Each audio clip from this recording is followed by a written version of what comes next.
Hey, this is Just Another Pinball episode number 35. My name is Joel Engelberth, and two big changes. Two big changes are going on right now. If you happen to be listening to this podcast, for the first time, am doing video. So feel free to check out on the Flip N Out Pinball channel. We have a video of this podcast. Hoping that'll do better from a longevity standpoint, and people will be able to find this podcast a little easier.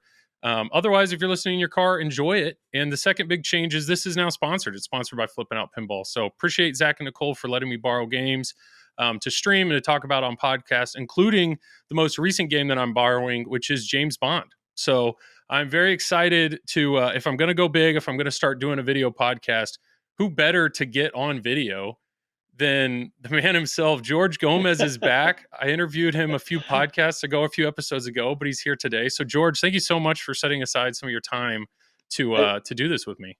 Hey Joel, it's good, great to see you again. Yeah. We had a lot of fun last time talking about that pool, Oh yeah. and we talk about it where you want today. And folks at home, you are. What you're seeing, this is my office in the development studio at Stern Pinball.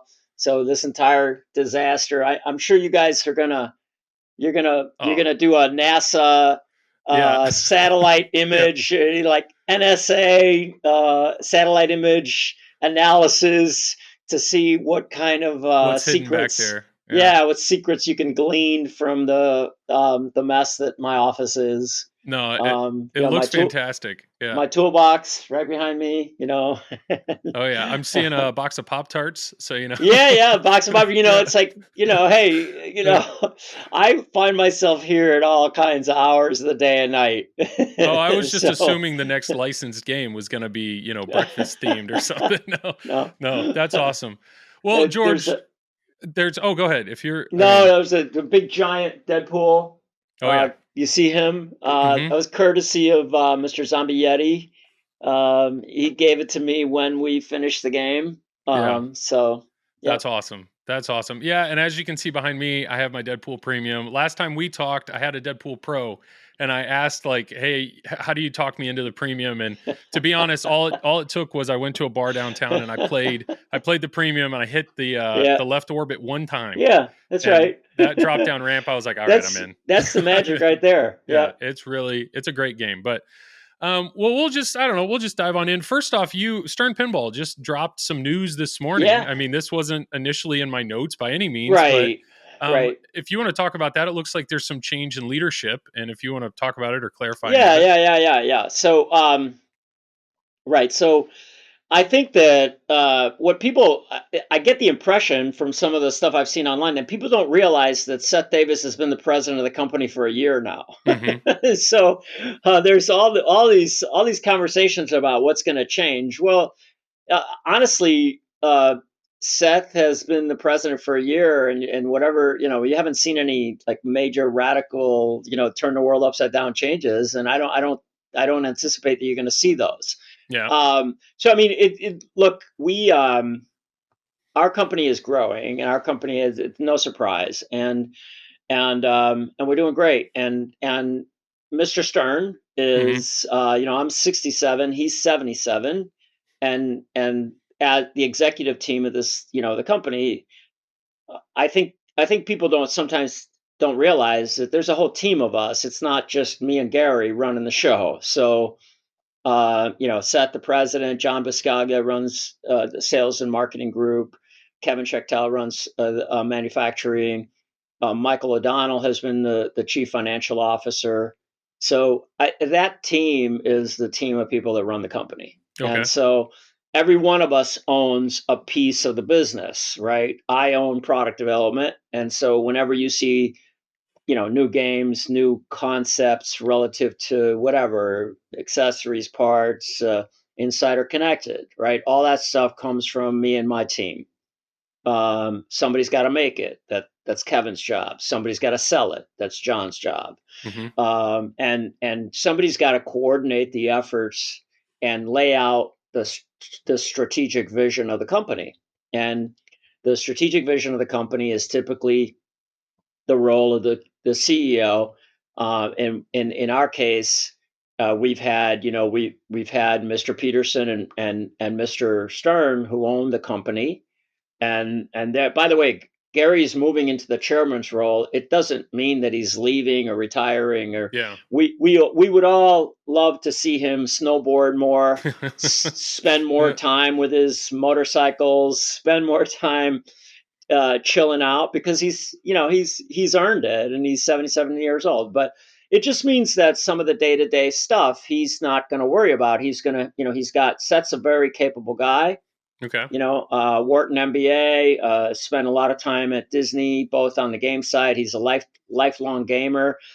I'll tell you this, for all the people that are like, concerned, there's nothing to be concerned about. The guy came here a year ago. We did a search for the position.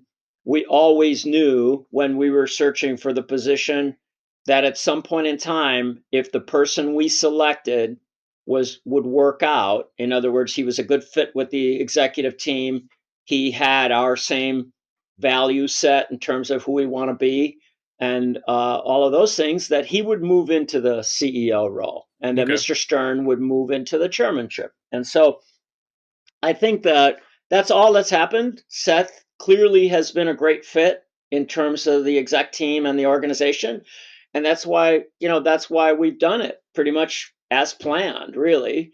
And so over the course of the year, what's been happening is that Gary has been spending a lot of time with Seth. Actually, all of us have, to sort of educate him about our company and our business. So he has learned the pinball business in this past year from all of our different perspectives. And Hmm. so he's got a pretty clear vision of everything that all of us do to make this thing work and happen. And so, him and Gary have been, you know Yeah. uh, connected together for the past year. If Gary gets an email, Seth gets the same email. If Oh, Gary's in the okay. meeting, Seth is in the same meeting.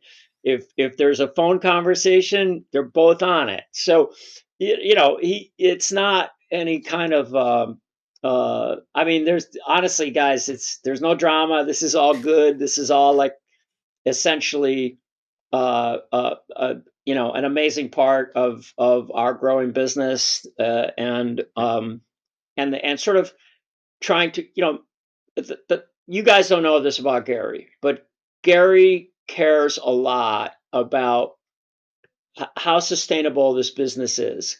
He wants this business to outlive him. He wants the business to outlive all of us. Really, he wants the business to be a staple of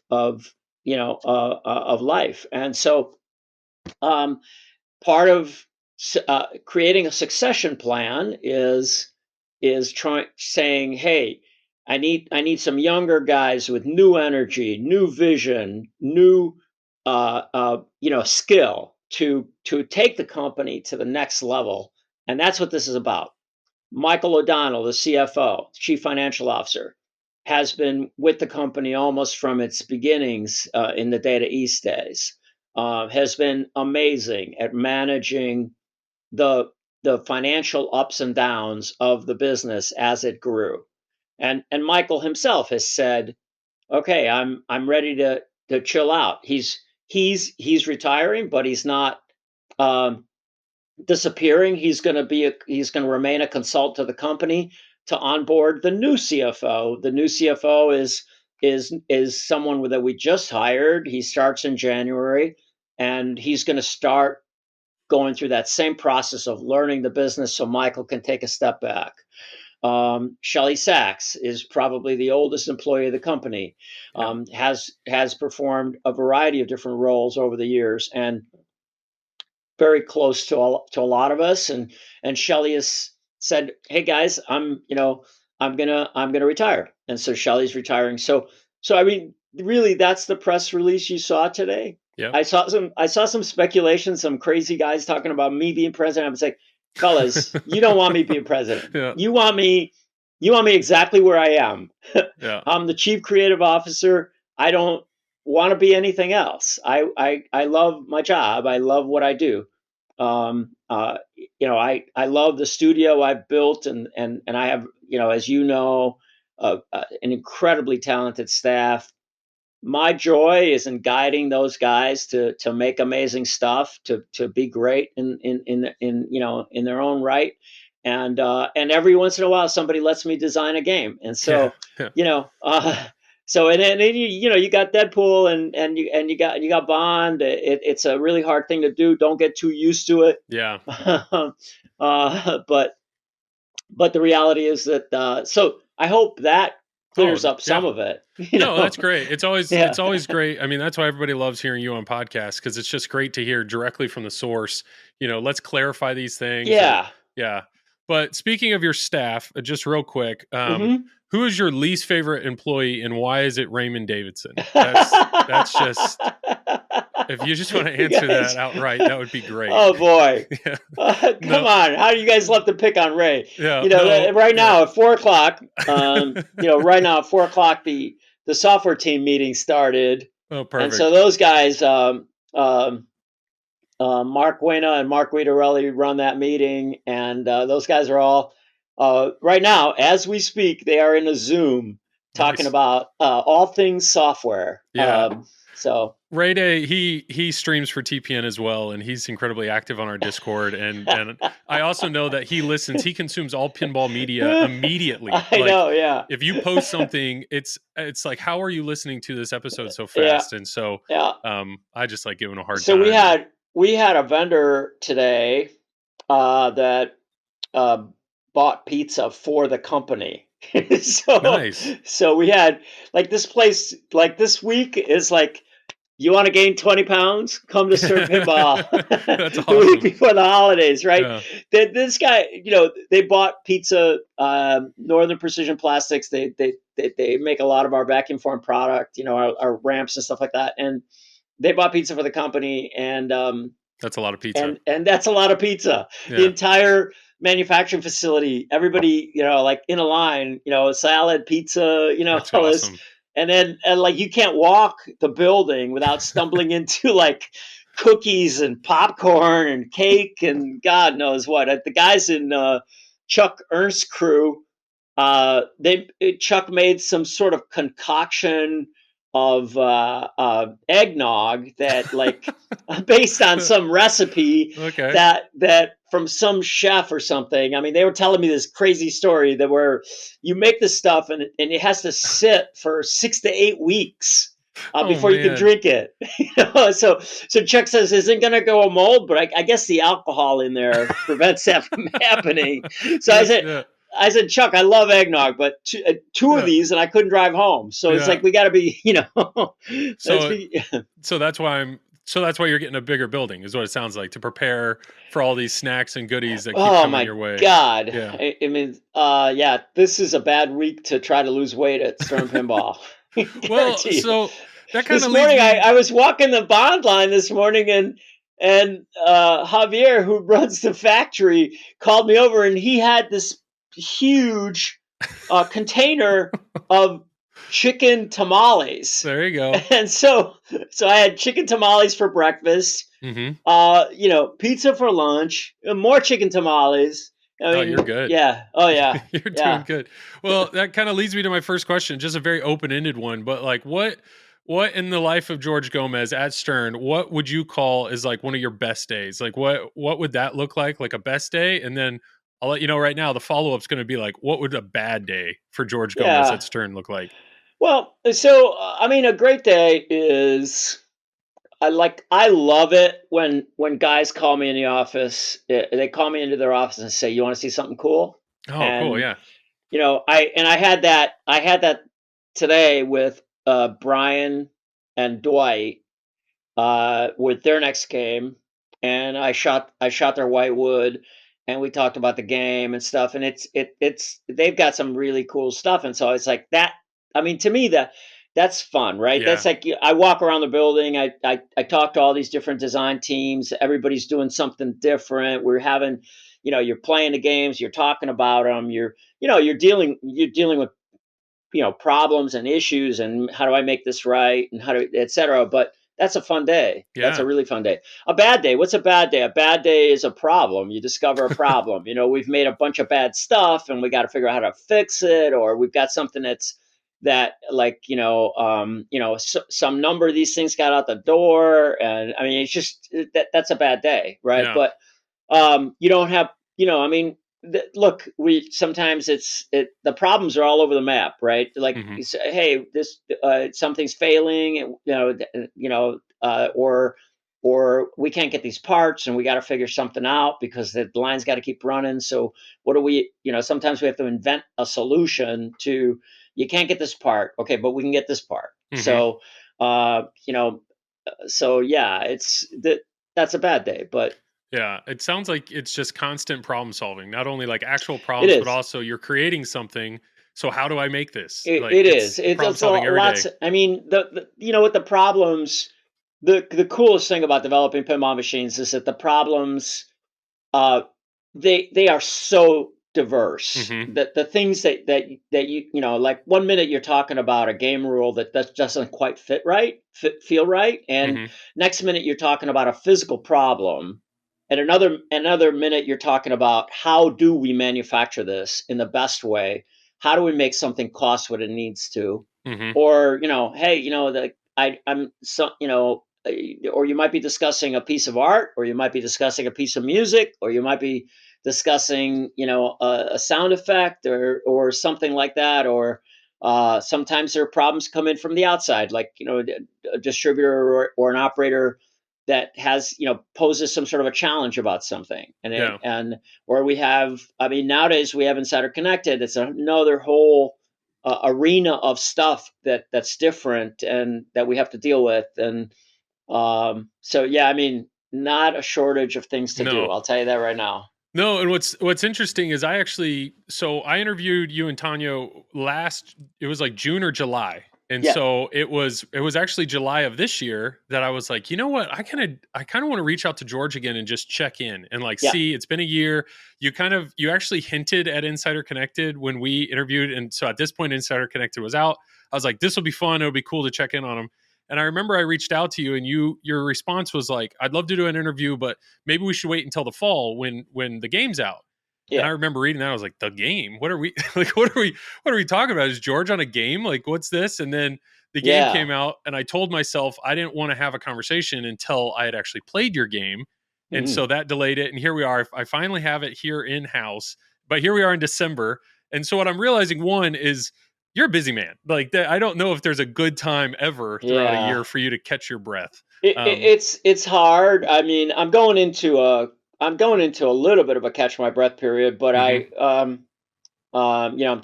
I'm headed to New York to spend time with my girlfriend on Thursday, and I'll be there through the holidays. Nice.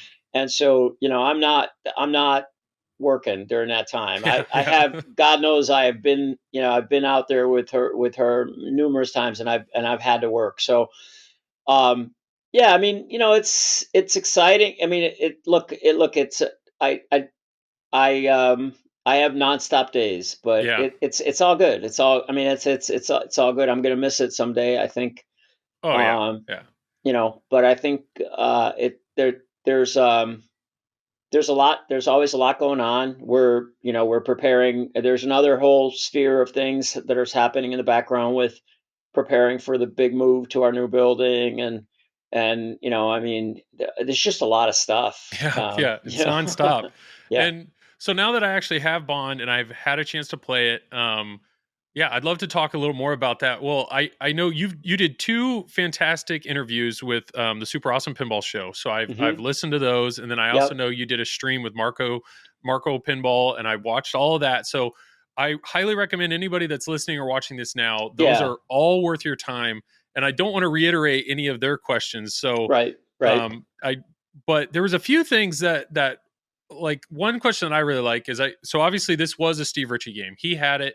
There was a yep, point in time where he's gone, you had his Whitewood and you were yep, trying to work on his game that's right, and you decided I can't do it. I can't do it.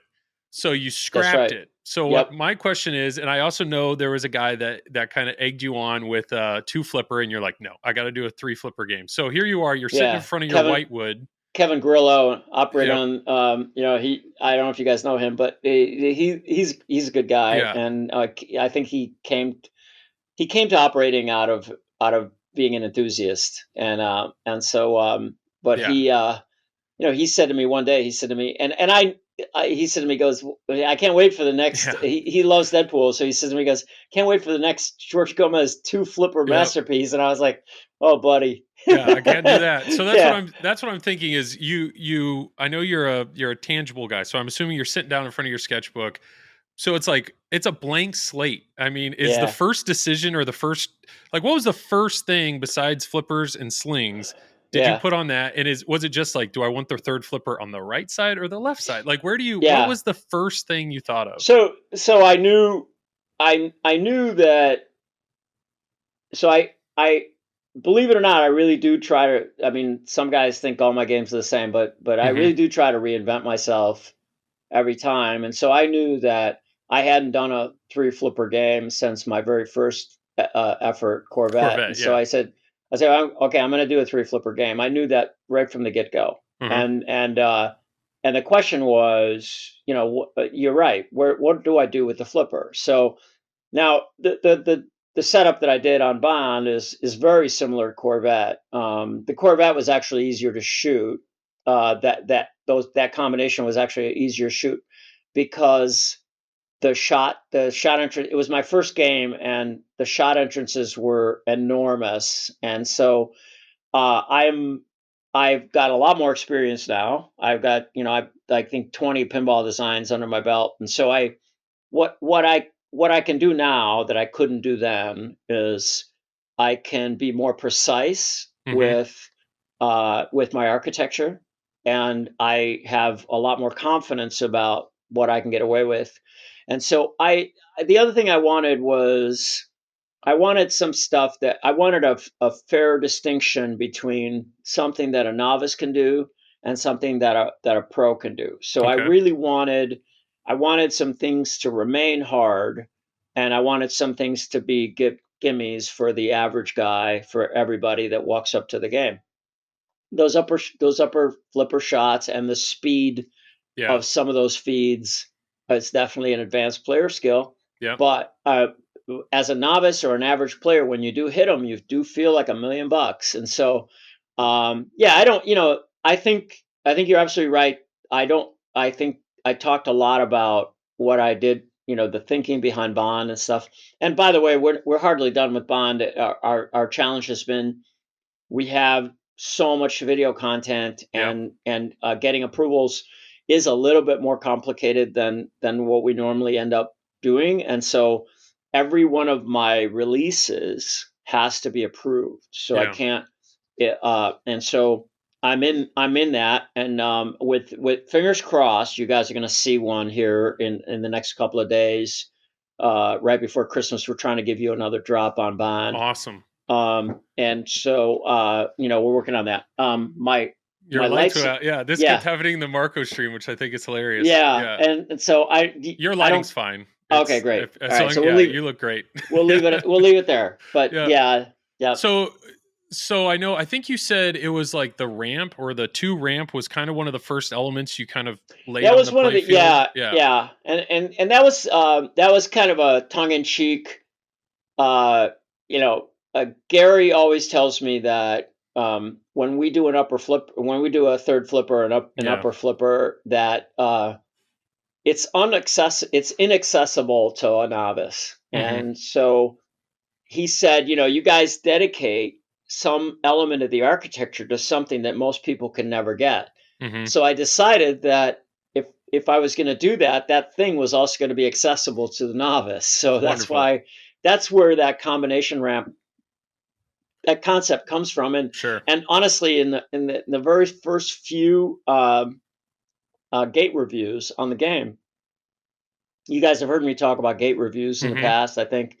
And so first few gate reviews in the ramp in the game, I call that the Gary ramp, Yeah, yeah. because and he was kind of thrilled that you did what I wanted, which is you you have a portion of it that is accessible to a expert player, but doesn't preclude that a novice can actually hit that shot. So Sure. And I know that's something, the more that I've gotten into pinball and just watching like my friends and family come and play the games, it's very clear when they step up to a game, they want to be wowed. They want to see something, right? So it's a mech. They see something yeah, on the game. So I'm assuming if somebody walked up to your Bond Premium, they're going to see James the Bond back there in rocket. the corner or the rocket, and they're going to be Yeah, like, "How do I do James Bond. this?" Yeah, Yeah, James Bond in the corner is great. It's great curve appeal, yeah, but it's much harder to do.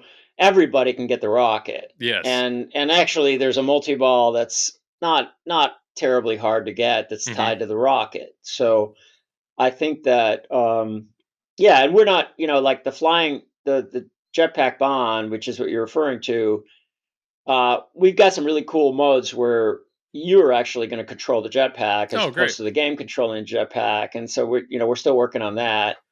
But yeah, I mean it's coming. Yep. the idea is the game's got to it has to appeal to a broad demographic of people and in every way, right? Hmm. From across the room it has to do that. When you're standing in front of it, it has to do that. And after you've played it 10 times, it's still got to do that. And if when we get it right, we get it right. I Yeah, mean, like, I think that Deadpool has a lot of replayability. I uh agree. and so I think that I I can tell you that right now, what's in my head, that the balance of my work on James Bond at this point is how do we make this as fun as all the other like ultra fun, games that I've managed to make. I've been fortunate enough to create over the course of the time. So that's Well, really, I mean, that's the focus, right? It's like we all yeah. play, we all play it together. We all talk about it, and we all discuss it. We all go like, okay, this is hard. This is easy. That was fun. Let's do more of that. And how do we get more humor into it? How do we get more fun, like stuff that'll make you smile, stuff Yeah, that'll make yeah. you that makes you feel connected to the game, right? Well, I will say one thing that you did very well is, and I know there was some issues with Rush and its scoop in the middle, and that caused the Yeah, whole yeah. thing. But Oh yeah, the scoop for the DB8 or DB5, that scoop is awesome. yeah, The way, I yeah. mean, where it is, I was kind of scared that that would be a hard shot, It is a but hard shot. it It is. it consumes it like, but it's not. I'm not getting any rejects from it. It seems like it's very safe. It swallows that ball right up when you want it to. Yeah, I'm a I'll tell you. fan. What was a big problem that nobody's. It's like I fixed it, and so nobody knows it was a big problem. But Okay. the other Yeah. scoop was a Okay. huge problem because if you notice, there's a foam pad Mhm. on the side rail. Do not remove that foam pad. Okay. Yep. Do not remove that foam pad, or you will live in that scoop. Oh, so you're saying the foam pad keeps the ball from just always being in the scoop? Yes, Gotcha. because the back and forth on the game, and Mhm. I had several different designs for that area. One of them was similar to something I did on Lord of the Rings, where the floor of the water was stepped down, Okay. Yep. and for sure the ball was in there all the time, and it was too much, and Mhm. so I raised it up to the playfield level to try to get rid of that, and that helped, but it didn't fix the problem. So the foam pad fixed the problem, and so yeah, and you can still shoot in there. Oh yeah. At one point, I had a target by the flipper. Turned Okay. out the target wasn't doing anything, so I took it out. Yeah. You If you know? hit the target, you're probably gonna hit the scoop. I think Yeah, it's interesting because like on the promo video and the promo photos, there was no foam pad, and then right. There you was add a a foam pad, and people are yeah, like, "What the heck? What are they doing?" And you're yeah, actually helping. Yeah. yeah. So look, I always the way the game feels is king, Mhm. and everything else is after that. So yes, there was a beautiful illustration of the Disco Volante, the Largo's yacht Mhm. from Thunderball, and on that sticker. I think you still get that sticker. I think that sticker's in In the your goodie bag. in the Yeah. goodie bag. I think so. But whatever you do not remove the foam pad and Okay. Yeah. put the Disco Volante there because you will hate yourself. Yeah. Oh, that's good to know. So That's really good to know. yeah, And I think another question here. I mean, I know that was another thing that people noticed early on was that the premium, the two pops were tied together, and some people read Yes. into that and they're like, "Oh, Stern's cheaping out, blah blah blah." It's And not it I, it's like I it go ahead. Yeah, so yeah. I mean I think I answered this question on you one of the did. other podcasts, but the reality is that one of the things a designer does is honestly, you have to balance the amount of what your budget is relative to the things you're trying to do. Yeah, And the way we are the really cool thing about the spike system is that one of the really cool things about it is that it's modular yep, and scalable. So every node board supports some level of resources in the game, features, switches, drivers, targets, motors, all this stuff, right? Driven by coils, driven by the node boards, right? So when you had most Stern games are built with two node yep. boards.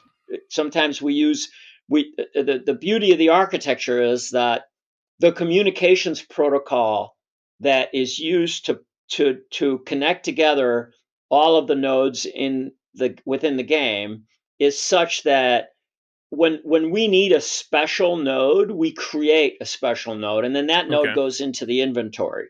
So, for example, the node that drives the QR reader is a custom node that it says basically, I drive QR readers. And hmm, sometimes you'll see nodes that, like, for example, there's a node on the television set in Batman, right? okay, So what that means is that you're not re-architecting a system, you're designing a custom specific piece that now becomes a part of your inventory of things that you can take off the shelf and use when you're designing another game that needs something like that.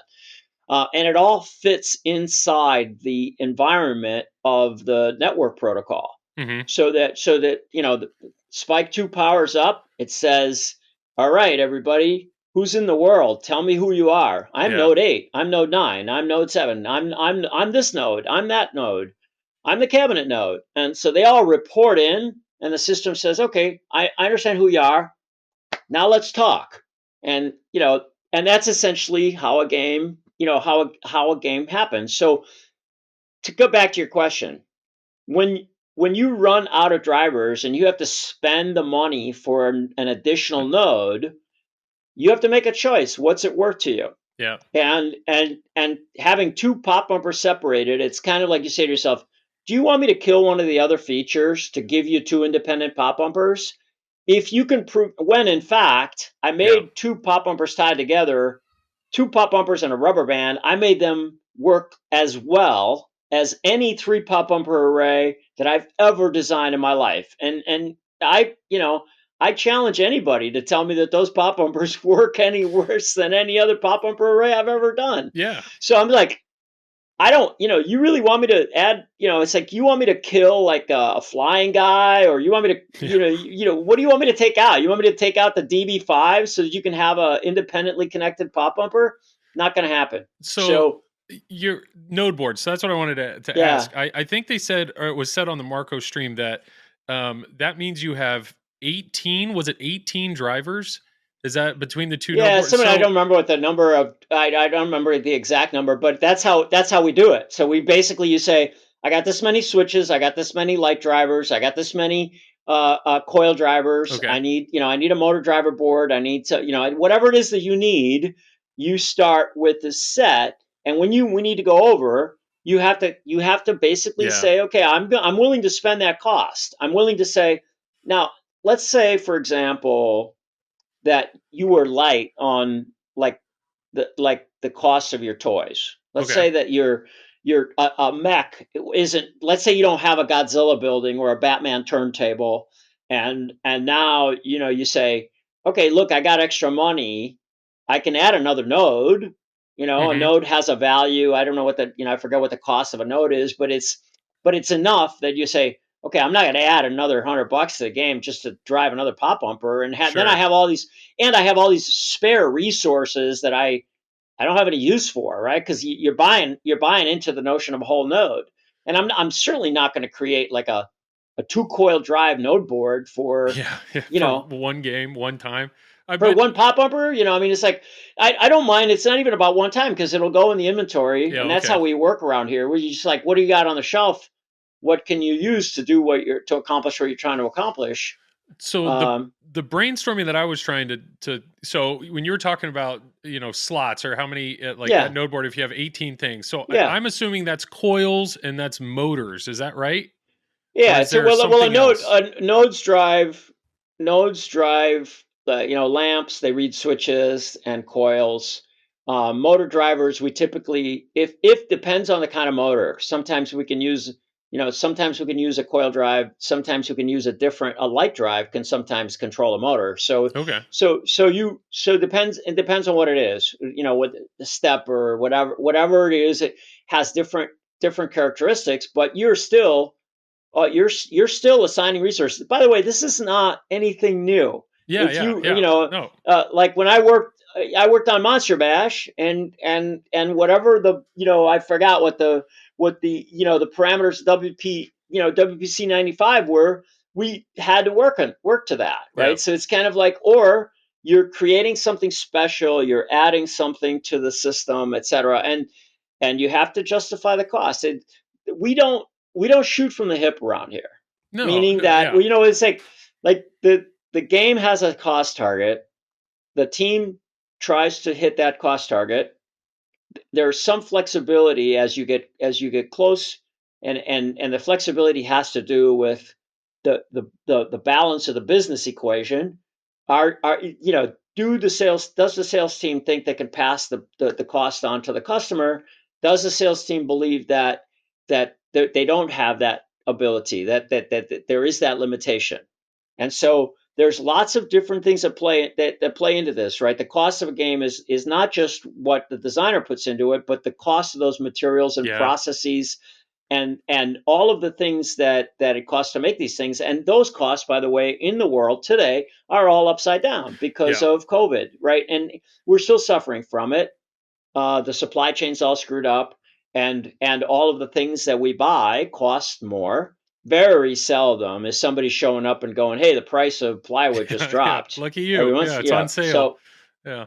right. Well, So does does the bill of material does that fluctuate based on license? Like, does a more expensive license mean you yeah, can't put as much in your game? well, it may not mean that you put more in your may or yeah, it may not restrict the what you put in the game, but it, Okay. it will definitely affect the price. Okay. Yeah. Yeah. So, Yeah. so it's kind of like you say, okay, look, when we go into a licensing situation, if the cost of the license is X, that is part of the cost of the game. Sure. So there's no two ways about it. And that deal affects, that look, a very expensive license is a license that in some ways you still have to do the math and say, when do we amortize this? When do how do we get the licensor needs to make money, we need to make money, and we have to create a product that's within the scope of what a customer will afford. So Hmm. I mean, there are exceptions, right? When you do very limited, very niche products, you can basically do something different. You're about to see that when we announce the 60th anniversary bond, Sure. right? Which I know everybody's on my case because I've said several times that it's around the corner, Yeah. and I it was won't like, ask you. I won't ask you well, when it's no, it's coming. like Yeah. but the release decisions are sales and marketing decisions. They're not, Sure. they're not mine. So I think those guys, they know what they're doing, and they will make some, they would say, oh, hey, maybe we're going to release it at this time, and we're going to release it at that time. So We'll just yeah. Well, yeah, I so many people, I don't know, so many of us on Pinside or Facebook or whatever, everybody yeah, assumes they know something about the bomb, the bill of materials, and well, that clearly had more, that clearly had less. I mean, can you explain? Like, I know when I interviewed Keith and we were talking about Godzilla, I said something hmm about an opto spinner. He's like, "Don't get me wrong, I love opto spinners, but hmm it cost me. I could put three normal spinners in." for the Yeah. price of one opto. Does Yeah. an opto spinner use more resources like on a node board, or is it just a cost thing, opto versus regular? Or No, it's just it's very simple. It's like it is the cost of that device. okay, So in some cases, in the case of this pop bumper, a pop bumper is a pop bumper is a pop bumper. The only sure, variation you've seen in the cost of pop bumpers is essentially what prices that the markets forces on us, like the price of steel, or okay, the vendor that that molds the plastic part. Maybe oil's gone up and he pays more for his plastic, so he charges me more for the pop bumper cap, whatever it is. So that's the only variation. But in my case, it meant I'm adding another node board to drive yeah, that pop yeah, bumper.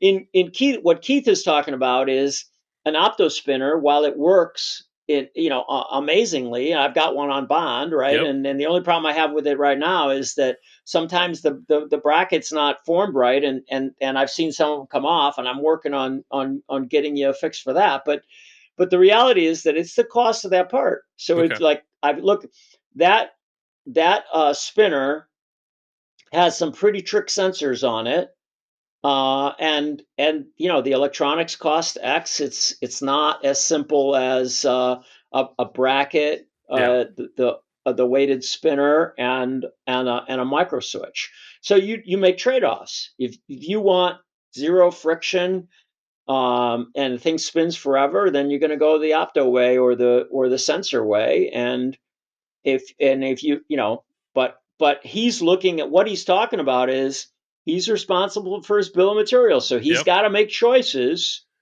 Just like I made a choice to tie the pop bumpers together, he's making choices, and he's saying, love this thing, but I'm not gonna. I love it more that I have three spinners. Yeah, yeah, it's more You important. know, Yeah. right? In my case in Bond, I was like I had one spinner, and originally I had two. I had one in that center lane, Okay. and it turned out that I started doing other things with that center lane, and I thought, you know what, I don't really need this second spinner, so I took it out. and Sure. and so um so yeah, so it's the designer is making choices about the content of his game. What about And what about so like another thing that Key said is he said on the back of Godzilla originally he yeah, had just flat plastics for the buildings. And yeah, he said somebody higher up said that looks bad. Let's do molded plastics. So yeah. that's that there's no electronic limitation. I mean, I'm assuming there's probably decisions that are made too based on manufacturing. They're like that looks like that's going to be a Well, pain to well, install. So let's plastic go. part, well, there's a variety of things, because a molded plastic building requires tooling. Yeah, So there's there's an cost. expense. Yeah. Yeah, there's an expense that has to be. So if you know, every game has a tooling budget. And Okay. by the way, the tooling budget is amortized across, the bill of materials of the game. Also, it plays a role but so let's say that the tooling budgets have a little bit more flexibility, because let's say that Keith uses, uh, for the sake of conversation, let's just say his tooling budget is $100,000 and he only uses 50,000 of it. Okay. Well, when Brian shows up, and Brian requires more than his 100,000, or whatever the number is. I do the math in the back of my head, and I go, I got 50,000 that I saved from Keith's tooling budget that I can repurpose for Brian's tooling budget. Okay. Yeah. So that's why you'll see a game that maybe doesn't require much, and it doesn't have a lot of tooled parts, and then you'll see another game that has a lot of tooled parts. And some of it is the designer's choice, right? Like, I mean, I've made games that don't. I mean, Bond has a lot of tooled stuff, right? It's got a Yeah. tooled rocket, it's got Yeah. a tooled dragon tank, it's got a tooled DB5, right? We Mhm. created that DB5. Yeah. That's a crap load of tooling money. That DB5, it's an injection molded part with a lot of decoration. In addition to that, all the chrome was molded separately, Yeah. electroplated, and then glued to the DB5. And then, I mean, it's like there's a lot of detail in that DB5. It That DB5 had to be approved by Aston Martin, yeah. by the way. It looks, I mean, I'm looking at it right now. It looks like it could be a legit die cast model. Like Yeah, it is because incredible. absolutely. And Aston Martin, I mean, had to sign off on it. Yeah. Yeah. So, so yeah, I mean, I think so. so all of the things that essentially are the cost of a game, tooling, wire, wood, steel, some of it is fabricated, meaning that it doesn't come off of a tool, whether it comes of a die or injection molding tool or whatever it is, a vacuum form tool. Yeah. All of those things, they cost different amounts. So a vacuum form ramp, the tooling for vacuum forming is substantially cheaper than the tooling for injection molding. and Okay. and Yeah. so a rotomold is something in between. It's more than a vacuum form. It's less than an injection mold. And so we make all of those decisions about the stuff. And we looked at the Godzilla molding and we said, you know what, the flat plastics aren't going to cut it. You got to do something better than whatever it Yeah. was, right? And I thank you for it, because just right out of frame, I have a Godzilla Premium, and what a Yeah. game, man! It's Oh yeah, it's an so. awesome game. You had said, so you took out a second spinner, but you said you also originally had a mech that was in your bond Yeah, that is now in Keys, and I'm assuming that's the it odd was job actually. spinning hat. Is that It right? is, Yeah. yeah, and it's actually in both. It was in both games, and Yep. and it was one of those things where we both had it. It wasn't he took it, he didn't take Okay. it from me. We both had it, and it was screwing up my I'm shots. seeing that. Honestly, That's because you said it's right where the it's right where the weapons were. yeah, Yeah, and so it's like it was right there, and it was a yeah. compromise.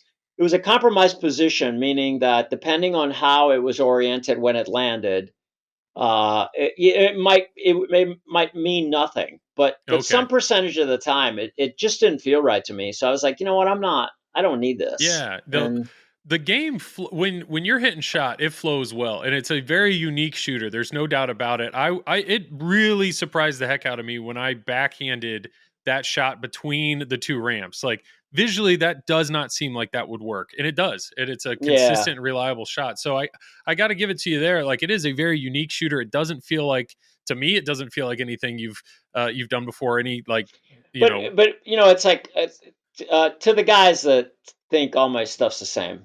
I like I'm going to give you some titles. I want you Okay. to play these titles. Hmm. And if you could find a place to play these titles back to back to back, that's how you're going to come to, that's going to be your eureka moment that, oh my Yeah. God, his Yeah. stuff is not the same, right? So um, you know, shoot a Corvette, shoot a Johnny Mnemonic, shoot Yeah. an NBA Fast Break, shoot a Monster Bash, right? And on, I mean, shoot a Lord of the Rings, Yeah. right? Lord of the Rings. I was stepping out of what even all these guys telling me I'm always in a fan layout.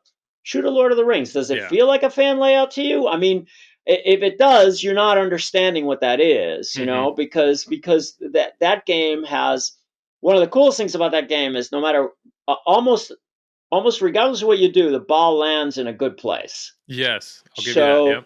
So, Yep. it's a game that has it really supports a lot of the things that we did with the rules that because of how that is because of the way that architecture flows. So I mean, it's like I mean, and go look at a Batman. You think that big round thing in the middle and the Yeah. moving crane, you think all that stuff, does that really feel the same to you? Um, uh, I don't I'm even not, talk no, about you're Deadpool. yeah. Don't even You're talk yeah, I about know. Deadpool, right? I mean, it's like Yeah. the cross shot. Some of the ones that everybody ignores. My Avengers from whatever it was, 2012. Find a premium Avengers Yeah. and shoot that. I mean, I think the games, uh, you know, I try to make them feel different, so that you have something fresh. With Bond, I thought I want to get all this stuff in. I just couldn't, I physically didn't have enough architecture. Not to mention I would have run out of money to put all the Yeah. stuff I wanted to put in there. But No, I don't blame you. I'm not, yeah, I'm in a total agreement with, I'm not one of those no, guys I that would thinks say all your good, games. but I Yeah. guarantee you, there's a guy listening Oh, to for you right sure. now that says, yeah, all his stuff's the same. So Yeah. Well, speaking of things that are like not the same, and this, yeah. I just wrote this down because um the Stranger Things projector, the Oh Stranger yeah. Things projector, that Mhm. is so unique to pinball. Mhm. And so the only reason I bring it up is this projection mapping situation. Mhm. What I mean, what are your takeaways? That game's been out there a long time. Stranger Things Premium is highly It's a sought great after. Yeah, it's Do you a. feel that projection mapping, is that something you guys might do again, or I what were mean, your issues with it? I mean, yeah. So our issues with it, there were a bunch of different issues. It's a very strong game. yeah, It's. I can tell you that it's one of our best earning games. yes, it kills on location. It kills on location. I think Brian and Lonnie and Mike Vinicore, those three guys did an amazing job with what they had to work with, and I think that the difficulty in projection was like I don't, I think that it's a difficult game to manufacture, Okay, and I think that I also think that if you never know, you talk about people Stranger Things premiums are in demand, you may see those again. that would be So, great. Yeah, you may see those yeah, again. And one of the things that I want to take if we ever revisit that, I think that we could do a better job with the TK lock. okay, yeah, We struggled to get consistent performance from the TK lock. You know, we, some people are very fussy about the precise location of the projected image and all this kind of stuff. And so that's the kind of stuff that makes it hard. It's sure. not that, and the, the most difficult thing was we went through umpteen different projection I saw a solutions. picture of stacks and stacks of Oh my projectors. God. Yeah, yeah, We validated and try to find cross, we the amount of work that went into that, and to position it, to mount it, to yeah. make it consistent with to get it to work in different light conditions. And Hmm. I mean, it was a ton of work. And so yes, it's very impressive. They haven't honestly, they haven't been unreliable. Okay, that's good. The we've had more issues with the TK lock than we have had with the Yeah, projector, which who would have thunk it, right? I mean, you go, man, we do electromagnets. We could do electromagnets in our all the time. sleep. Yeah, Yeah. yeah. So, Well, um, I think that projector, it's just the idea of taking a physical playfield and having something change on it. Like that's what yeah, on on Godzilla, the building going down and now the yeah, shots are going different ways, or transformation. yeah, you're Yeah, throwing a diverter, even just having a diverter and bond to fling the ball up into the rocket lock. But tra- that's something, that visual change is yeah. so strong with the It's the projector. magic. I mean, that is the are you going to see it again? You may see it again on Stranger. You may see more Stranger Things. I'm not sure if we'll. I mean, it's like when we make decisions like that, Sure. they're integrated into the theme, Yeah. Oh yeah. Yeah. right? I Yeah. mean, that game, the UV lights, right? I mean, all that stuff is integrated in the theme. It's like everybody's asking me, how, why aren't there UV lights Yeah. and everything? Yeah. Well, they don't really How make does that fit sense in? to Yeah. everything, Yeah. So it's kind of like, they make sense to Stranger Things. It Yeah. didn't make sense to, Godzilla, right, or whatever, Well, So if we're gonna, so lighting, let's talk about yeah, lighting. I love it. I love lighting. The expression light kit. I had a chance when I borrowed from Zach and Nicole. I borrowed yeah, a Led Zeppelin, and they sent me an expression light kit for the yep, Pro. That completely changed the game, yeah, and that's what I'm hearing. All these Rush LE owners are saying the same thing. Completely yeah, changing the game. yep. I know people are dying for that kit, but is that a limitation to just music pins, or is there a chance that we could see that type of No, lighting in a normal game? so I think what I'd like to do, to tell you the truth, what I'd like to do is I'd like to figure out a way where it ships on games that it makes sense to. Like, you mentioned the music pins, and Sure. the reason it works in the music pins is because a really smart guy, Tim Sexton, did a bunch of work on the software side, that made some of that lighting appear pretty smart. Okay. And so it is that interaction with the music that is the magic, because Yes. otherwise you just have a bunch of lights like you have on some of these aftermarket things. Yeah, the They don't really, choreography is insane. they're Yeah. not, no, not at all, and they're not going to be because of that. So the so what I'd like to do is I'd like to every cabinet has the ability to take it And if you want to, we've talked about it. We probably will probably ship it on games that it makes sense to Makes sense. ship it Okay. in. Everything else you can buy it for and install it, and there'll be some, there'll be some amount of code that's done so that it works in anything. The other thing it does is it's gonna, it's like all these guys with the aftermarket lighting solutions.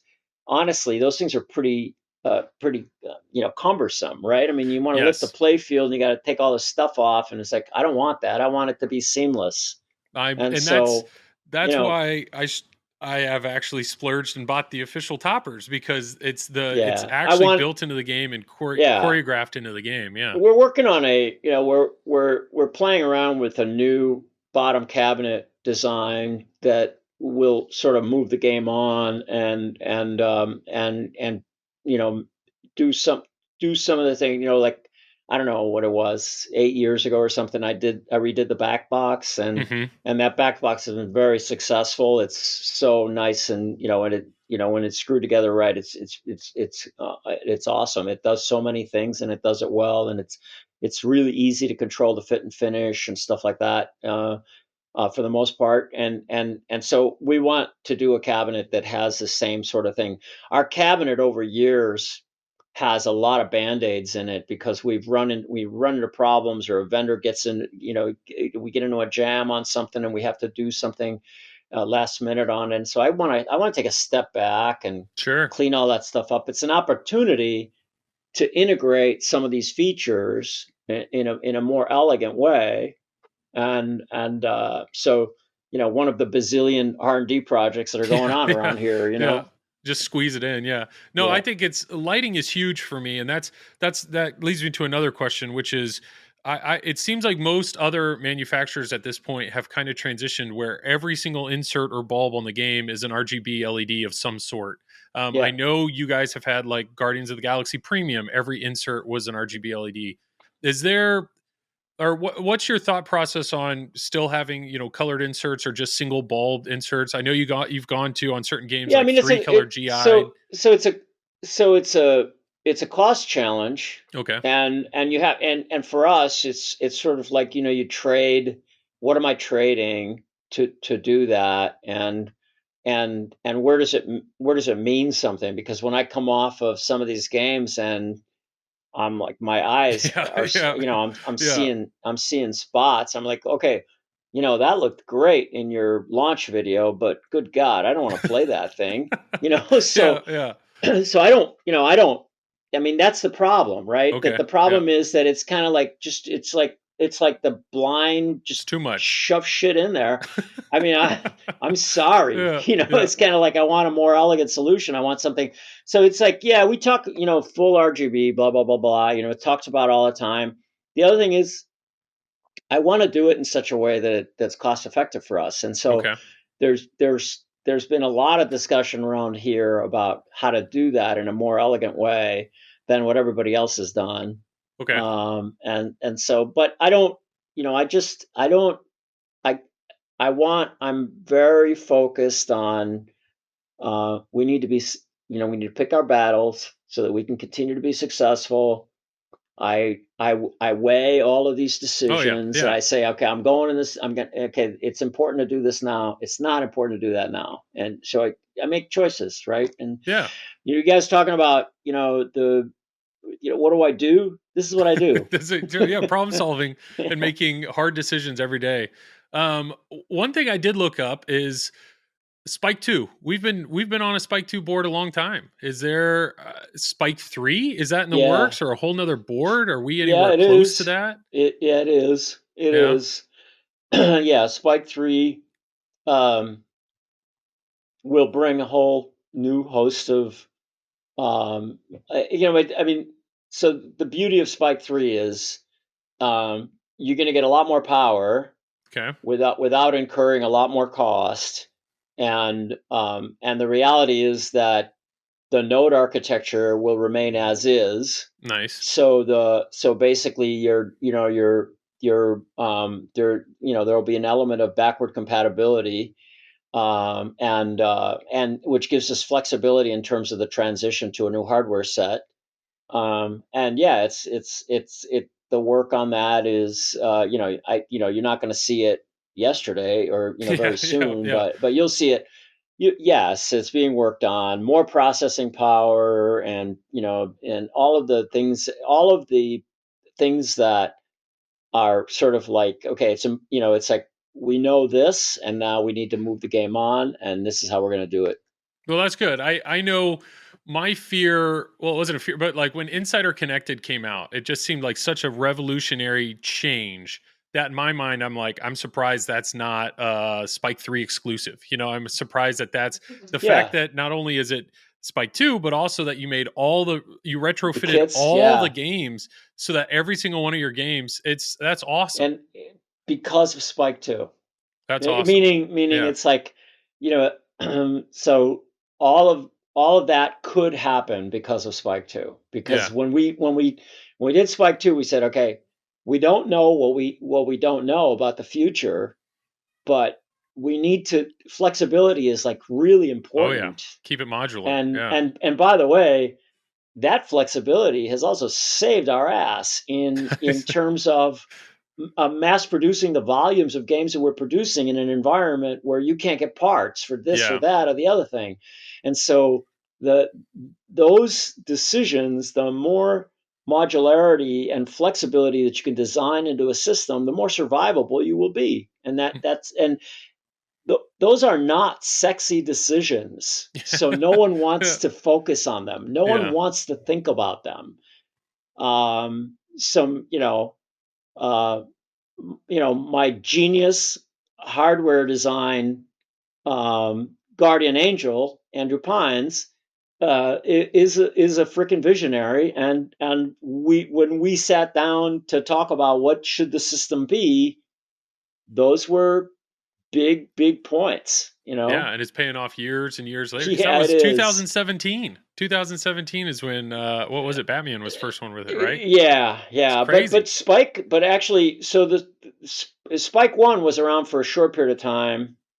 I think Spike 2, yeah, I guess we launched it with Batman. We launched it with Aerosmith? Batman, then but Arrow beat Batman into production. So you Oh, okay. saw it on Batman, but Arrow beat Batman into production. So yeah, I mean and it's gonna have it's gonna have a pretty healthy life, Oh, and yeah. especially with what nobody knows is the huge volume of games that we've made. Yeah. There's a lot of That them out there. yeah, Yeah. right. So yep. Well, speaking of your volume, I mean, I know this year you had to go down instead of three cornerstones, you went down to two, and it's looking like Yeah. next year is also going to be two. So Yep. that's fantastic that it gives from a manufacturing standpoint. It gives you a chance to not only catch up on some of this ridiculous Yeah. backlog you have, but Yep.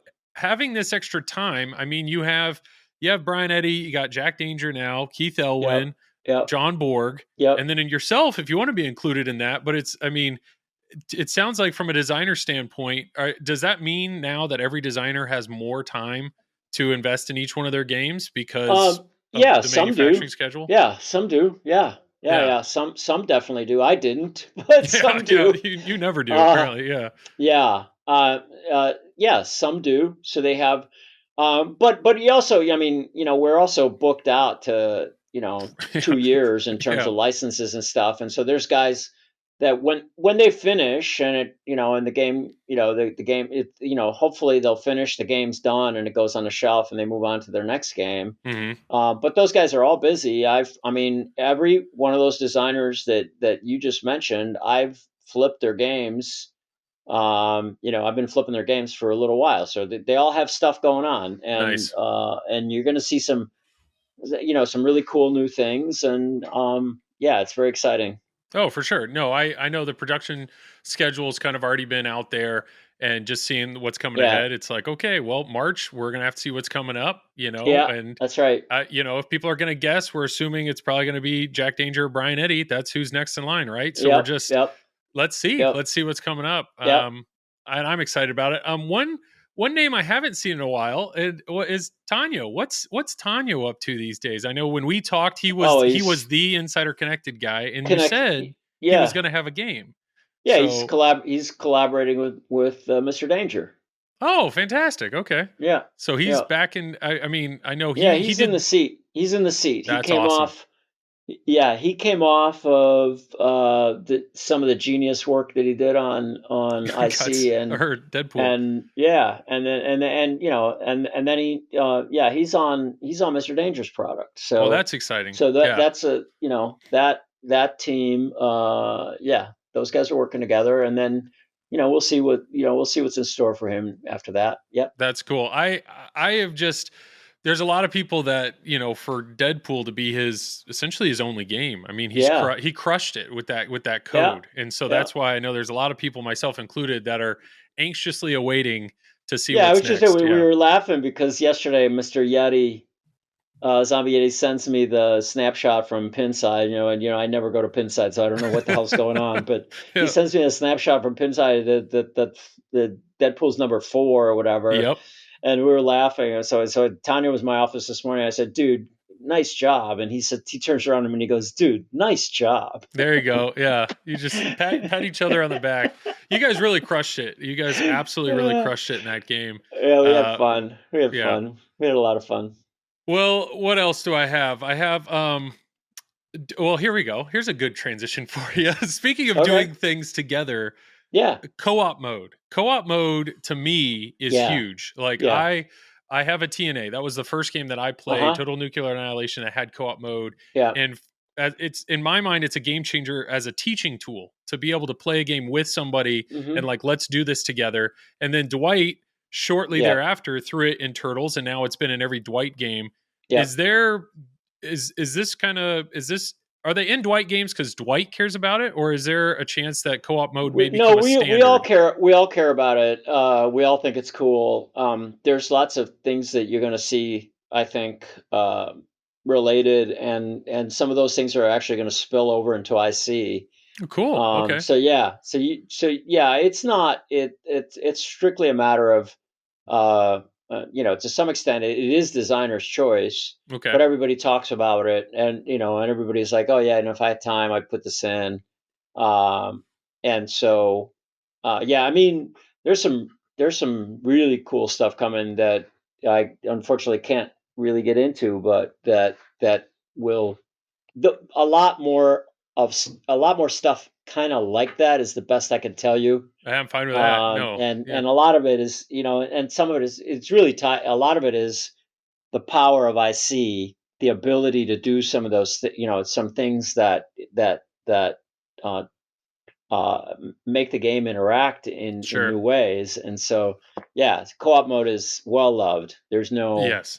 it's not going anywhere. I Yeah. love it. Like I said, as a teaching tool, it's a fantastic teaching tool. And that was another thing I thought up is like difficulty settings. If that was something, I mean, these are all Yeah, ideas we've I know talked. you've already had, but that's Well, we have talked a little bit about difficulty settings. It always comes down to, I think that we, you know, we get into the cycle of making the game, and the pressure and focus on the core game, yeah, somehow, you know, these things fall to the side. It's sure. like, not that we don't want to do them or know how to do them. It's simply a matter of, you got to make choices. And when you're up to, I mean, when a game team, the part that no one understands is the amount of pressure, um, and and work that a game team undergoes to generate these games. And so, and pressure is like, I mean, it comes from 100 sides, right? Depending on where you are in the project.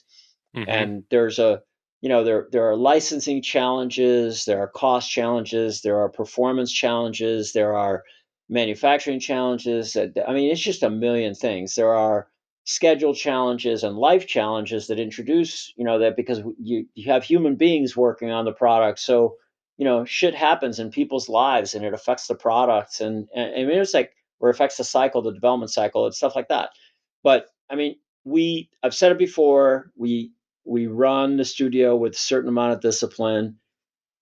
These guys have bought into it. If you're here, Yeah. you know, if you're here and operating in this environment, it's because you've bought in to the vision. And you know what?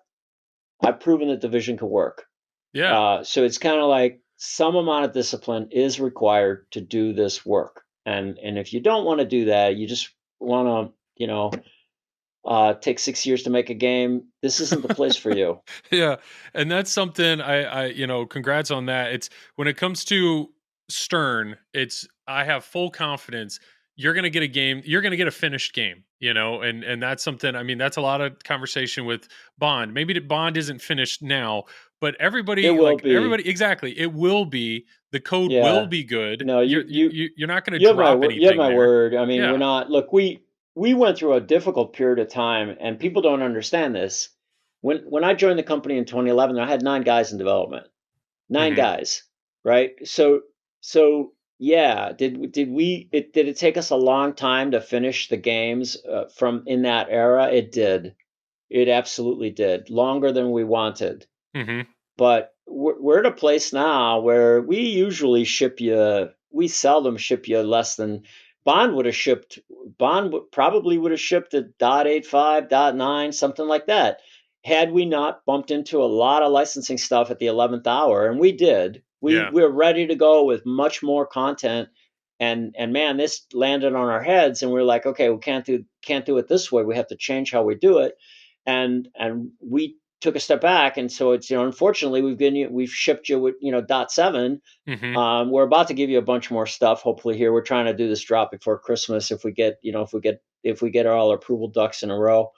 But I think that I guarantee you that the magic here in we're at the point where right now we're adding content to the game, which will inherently brings more fun to the game. But there's a step beyond that, which is let's polish this thing, Yeah. right? What you see in a Deadpool, which no one realizes, Deadpool's got a crap load of polish. It's not about a crap load of content. It's Yep. about a crap load of polish. What's there is it's pretty tightly worked. And we paid attention to a lot of it, Hmm. right? And so that's the part that gets lost. Everybody wants more, more, more, more, more. You know what? More half-assed doesn't mean anything to Yeah. you. Yeah. More modes. If the modes aren't fun, that's no good. Like you No, gotta no, and that's what I know stands out about Deadpool is it's a funny game. Like there's yeah. the humor in it, the music is great, the light shows are great, not to mention the Some rules of and the it, some codes of and the it, mode you're doing. and Yeah. and honestly, sort of, I can't Understate. understate the notion that when you give us freedom, Yeah. which in the particular case of Marvel, they did. Hmm. When you give us freedom, you get a lot of stuff that is really cool because we start thinking outside of the realm of a particular channel. So in Deadpool, one of the things that brought the fun to the game was that every day we were like, hey, wouldn't it be cool if so hey, let's do a bunch of crazy music Yeah. that it's all about Deadpool being Deadpool, and it's all about I'm Deadpool, and I'm me, and I'm crazy, and and just have fun with it. So like Yeah. all these different music genres, all this stuff, and that's a crazy idea. It didn't doesn't exist in the Marvel universe. It just No. like we just made it up, right? So it's like, and then it's like, okay, this is the set of characters you get to work with. Okay, great. Let's make them as random, and let's try to be true to the characters, but as random in feeling, as they can be. Let's play up all of the elements of the characters, right? The sort of that uncomfortable rivalry between Wolverine and Yeah. Deadpool, Yep. right? Yep. The Deadpool's his loves, his foes, the whole thing, right? So it's like, just let's just make stuff up. Little Deadpool. I mean, there's Yeah. two Yeah. pages in that Yeah. there's 2 or 3 pages in the pantheon of Deadpool that have little Deadpool, and we said, oh, let's do this, let's turn this character, and it's like, yeah, you know, and I mean, honestly, when we went back to Marvel with that, Marvel's like, what is Yeah. this? Yeah. Yeah. Like, we had to remember, okay, page 2 Yep. of volume, like, oh, that guy, Yeah. so Well, with that, I remember when we talked about Deadpool before. That was my main takeaway is when you have a licensor that gives you the freedom to do what you want. You guys are incredibly creative people, and you can run with it. What yeah, is do you? Is there any appeal at Stern to do an unlicensed theme then, or like I know other it's manufacturers think tough. it's the greatest thing ever to do an unlicensed game, and It's really hard. Only because, are we going to go there again? Probably. We'll do one at some point in time. You'll see one from us. But I mhm, think that I think that that one of the most difficult things about it is that what you get with a license is sort of instant audience recognition. exactly, yeah, You're appealing to a certain segment of the demographic. I'm having a conversation with say, okay, my game is about a guy and a girl. They stole a car. They drive it across the country, and they run into all these different scenarios along the way. yeah, And I was like, and okay, what is that? I have to somehow figure out a way to construct that story, convey it to you, and tell it to you in such a way that it's compelling to you. And not that it's not undoable. It is doable. sure, It's just that it's just that it's a lot different than the number of people in the world that know who Deadpool is. yeah, And he yeah, was like, hey, it's Deadpool. oh Okay, yeah. I got it. Hey, it's James Bond. Yeah. Right, No, right. I just assume as a designer, that's got to be awesome to have that complete freedom. But I also understand from your entire sales department, that's probably terrifying because Well, some of these yeah. games sell themselves based Gary on used theme to alone. say, Yeah. Gary used to say, if he talks, if he talks to the distributorship, and he said, or the whatever, the French distributor, and he says, I got a guy, I got a game about a guy and a girl. They stole a car in L.A. and they're driving it to New York, and here's all the things that happen along the way. The distributor says, send me two and I'll test them. Yeah. Yeah. And Whatever. Yeah. you call the same distributor, and you say, I got James Bond. The distributor writes you a check for $5 million. Yeah. Yeah. So it's Yeah. like, okay, Yeah. I I mean, totally like, get it. right, Well, I only have two more questions for you, and one would be: I know you read Facebook. I know you hop in every once in a yeah, while, and you comment on things, which is incredible. To see a yeah, designer or somebody in your place at Stern answer direct questions is awesome. yeah. Is So, there any particular comment that you've read or continue to read over and over and over again? Is there anything specific that you'd like to clarify or just kind of get out there? uh, a couple of things, but let me explain to you what that's about. Sure. So I'm an officer of the company, Okay. and I'm allowed to speak on. I'm allowed to make those posts and have those conversations as an officer of the company because the company trusts me to say things that are consistent with the vision of the company. Okay. My staff is not allowed to do that. Gotcha. So my guys are not supposed to be doing that. Okay. Every once in a while, someone may, help somebody with something specific, or but the our policy typically is that you only certain people in the company can express an opinion that way because that opinion can be construed as an opinion of the company. And Gotcha. so, I mean, it's just a functional thing. If you go to, any big company or any, it has similar things. So you not know when Ray posts, I want to hear about Okay. it. Yeah. No, Yeah. no, but I think those guys, they're allowed to have a life in the community because they are part of the community. It's just that they have to be more careful with Oh what it yeah. is that how they express an opinion. All right, so here's something I want to clarify, which people did not. I should have been more clearer when I did Super Awesome when I did the Super Awesome show. Um, with those guys, one of the questions they asked me was, when are we getting home leaderboards? Home leaderboards is the thing I'm asked about almost daily. And Okay. so Yeah. it's kind of like, yes, you're getting home leaderboards. Let me tell you why you don't have it. Yes. So I said, okay, operators want features that are unique to operators. And that is related to the notion that IC is a new thing, and Mm-hmm. and IC has to exist in lots of worlds. And one of the worlds that we want IC to be successful in is we want to be able to tell people, look, here's a tool for you to drive location loyalty, location play, to help you run your business. And that tool has nothing to do with what's happening Yeah. with, so we've tried to balance the feature set so that, and some of the things that make sense in the operation environment don't necessarily make sense in home. That's not home. We don't, it's not that we believe that leaderboards is that thing, but there's a complexity with those two environments. And that complexity is the fact that beyond the fact that operators want them right now, because Yeah. that's a thing that they can use, at when their tool set is pretty light, because they actually have fewer things at this point in time than the community has. And so they're saying, hey, give me something to work with. And we're going to give them, we're going to give them this and that and the other thing. As their system becomes, their side of the system becomes more robust, we'll be able to do more things in the home. But there's another problem with the home stuff. It's like, and this was a part that people misconstrued. I said there are no technical challenges to giving you the leaderboards in the home, and that's because they work in a very similar fashion.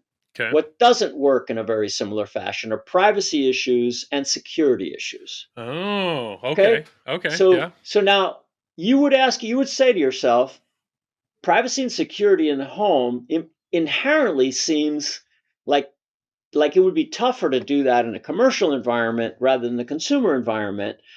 That's not necessarily the case. When you're in a commercial environment, inherently you have given up certain rights by the very nature that you are there, that interacting with those products in that way, you have Yeah. consented to certain things, right? In the home, it's a little different, and there are a whole myriad of complexities, such as when people come over to your house and they show up on your leaderboards, have they gone through some permission process to be on your leaderboard? Where's your leaderboard Interesting. published, etc.?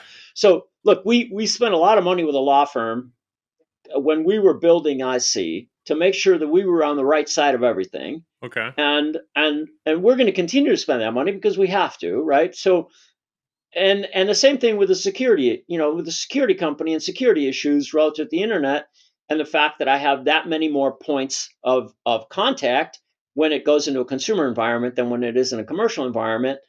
And those points of contact, by the way, in a consumer environment are less controlled than they are in a commercial environment. Yeah. So Huh. I have security issues. I have privacy issues, and I have to be compliant. And so we will solve the problem. Trust me, it's not an unsolvable problem, and we are going to solve the problem. And you'll probably see home leaderboards in 23. So I wanted to clear that up, No, because no, as that's soon as I perfect. Yeah. said it, man, I mean, it was like, I was like, wow, it's like, and I honestly, it's like I said, what everybody I said, nobody paid attention to this part. I said there are some business side Yeah. decisions that have to be made. Those are the business side decisions. Yeah. Privacy and security, we have to have all those ducks in a row, and then we can have them. Nobody heard that. All they heard was It's coming. it's Yeah. technically Yeah. feasible, Yep. and he's doing is keeping Yep. them from them because He's operators. So like, yeah. whoa, time out. So it's like never occurred to me that people were going to misconstrue it that way, but that's all right. I mean, it's like No, no. whatever. I'm here That's to explain it. Here it there you go. is. I think that's So awesome. Yeah. so anyway, yeah, you'll get them. You'll probably get them in 23. They'll, but there are challenges, and they're not as simple as you think they are. Yeah. You're not just flipping a switch that you purposely are holding back just to make operators happy. Yeah. No. I get it. Well, so my last question then would be for 2022, what would Yeah. you say has been your George Gomez's proudest moment in pinball or for Stern Pinball in 2022? And then what are you most looking forward to in 2023?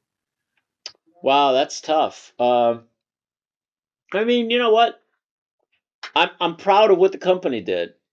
That's what I'm proud of. I'm proud of what the company did. We continue to grow Yep. in a very difficult environment, and in a difficult environment in so many different ways, with challenges, and challenges to every part of our business, manufacturing, every single part of our business was challenged, and we're going to have another record year, and I'm proud of that. Yeah. And I think that you guys don't see the part where this leadership team has to make really hard decisions, have to do things, have to basically think on their feet, fix problems, move.